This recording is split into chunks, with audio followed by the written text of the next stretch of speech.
കഴിഞ്ഞ ദിവസമായിരുന്നു ദിയ കൃഷ്ണ ഒരു പോസ്റ്റ് പങ്കുവച്ചത്. ആ പോസ്റ്റിലെ പ്രധാന ഘടകം എന്നത് തൻ്റെ അമ്മായിയമ്മയെ പറ്റിയുള്ള ഒരു പോസ്റ്റായിരുന്നു, അല്ലെങ്കിൽ വീഡിയോ ആയിരുന്നു.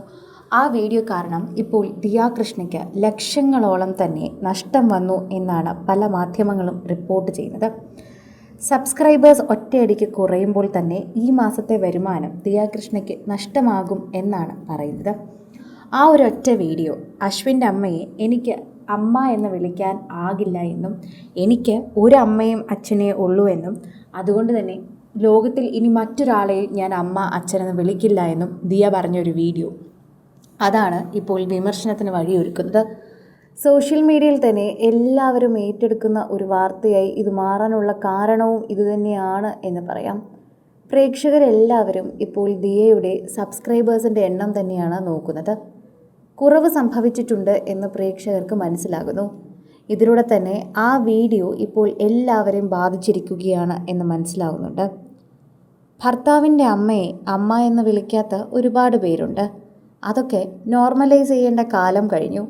പക്ഷേ അദ്ദേഹത്തിൻ്റെ അമ്മ ഒരിക്കലും എൻ്റെ അമ്മയും അച്ഛനും ആകില്ല എന്ന് പറഞ്ഞ ഡയലോഗാണ് ശരിക്കും പറഞ്ഞാൽ എല്ലാവർക്കും അതൊരു വേദനയായി മാറിയത്.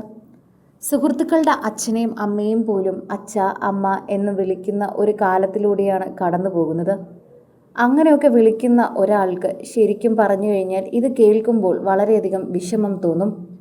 സ്വന്തം ഭർത്താവിൻ്റെ അമ്മയെ അമ്മ എന്നോ അച്ഛനെന്നോ വിളിക്കാതെ അതിനു വേണ്ടിയുള്ള കാര്യങ്ങൾ ചെയ്യുന്നത്, അല്ലെങ്കിൽ ഇത്തരത്തിലുള്ള കാര്യങ്ങൾ സംസാരിക്കുന്നത് തീർത്തും വളരെയധികം നിരാശാജനകമാണ് എന്നാണ് പ്രേക്ഷകർ പറഞ്ഞത്.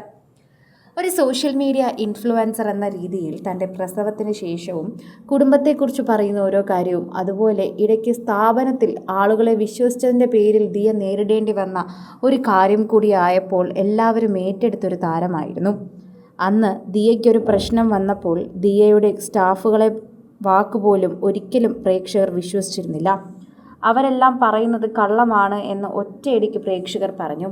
സ്വാഭാവികമായി ഇത്തരത്തിൽ ഈ കുടുംബം വിമർശനങ്ങൾക്ക് വരുമ്പോൾ ഈ കുടുംബത്തിൻ്റെ പേരിലാണ് എല്ലായിടത്തും പ്രശ്നങ്ങൾ വരാറുള്ളത്, അല്ലെങ്കിൽ ഇവരുടെ തലയിലാണ് പ്രശ്നങ്ങളാക്കാറുള്ളത്. എന്നാൽ ദിയയുടെ വിഷയം വന്നപ്പോൾ ആളുകൾ കൃത്യമായി ഇടപെടുകയും ആരാണ് തെറ്റ് ചെയ്തതെന്ന് കണ്ടുപിടിക്കുകയും അവരെ നിയമത്തിൻ്റെ മുമ്പിൽ കൊണ്ടുവരികയും അതോടൊപ്പം തന്നെ ദിയയെ സ്നേഹിക്കുകയും ചെയ്തു. പൂർണ്ണ ഗർഭിണിയായി നിന്ന സമയത്തായിരുന്നു ദിയ അത് അനുഭവിച്ചത് എന്നത് മുഖവുരയ്ക്കെടുത്ത് തന്നെയാണ് എല്ലാവരും അത്തരത്തിൽ ഒരു തീരുമാനം എടുത്തതും അന്ന് കൂടെ നിന്നതും.